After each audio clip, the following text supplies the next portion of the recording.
நான் சொல்லணும், உள்ளம் தேடி இல்லம் நாடி என்று எங்கள் தொண்டர்களாகிய உங்களை நேரடியாக சந்திக்கிறதுக்கு தான் இப்ப வந்திருக்கோம்.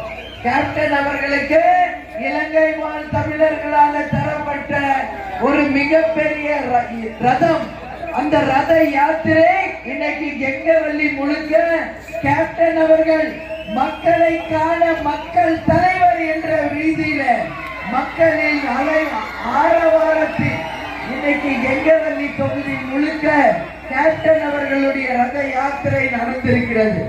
ஏன் சொல்றேன்னா, நம்ம தலைவர் என்ன சொல்வாரு, என் மக்களை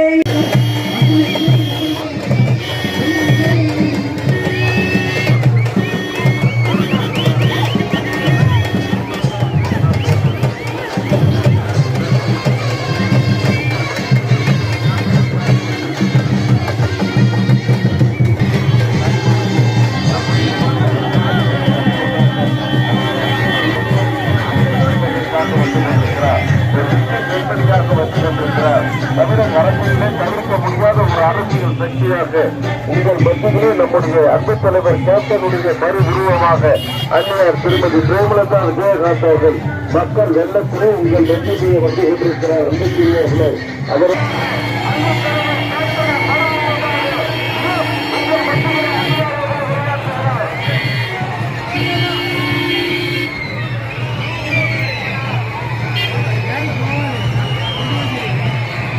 மக்களுக்காக வாழ்ந்தார். இடது கரம் கொடுப்பது வலது கரத்துக்கு தெரியக்கூடாதுன்னு யாருக்கும் வெளியே சொன்னாம சைலண்டா உதவி செய்தார். அதனாலதான் இன்னைக்கு திரையுலகில் இருப்பவர்கள் எல்லாம் கேப்டனை போற்றி வணங்குகிறார்கள். இன்னைக்குதான் அவரோட அருமை தெரியும். நான் என்ன சொல்றேன், நல்லா புரிஞ்சுக்க. நடந்தது நடந்துச்சு. தலைவர் எங்கும் போல நம்ம கூட தான் இருக்கார்.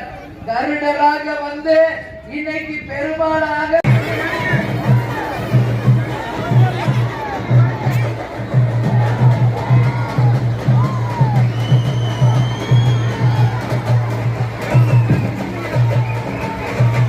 பெரியவர்களே, தாய்மார்களே, தேசிய முற்போக்கு திராவிட கழகத்தினுடைய நிறுவன தலைவர், நமது அன்பு தலைவர் புரட்சி கலைஞர் கேப்டன், உங்கள் வீட்டு பிள்ளை கருத்து எம்ஜிஆர் பத்மபூஷன், நமது இதய தெய்வம் உங்கள் வீட்டு பிள்ளை கேப்டன் அவர்களுடைய நல்ல ஆசியுடன் இன்றைக்கு கெங்கவல்லி தொகுதியில உங்கள் அனைவரையும் வந்து சந்திக்கிறதுல நான் உண்மை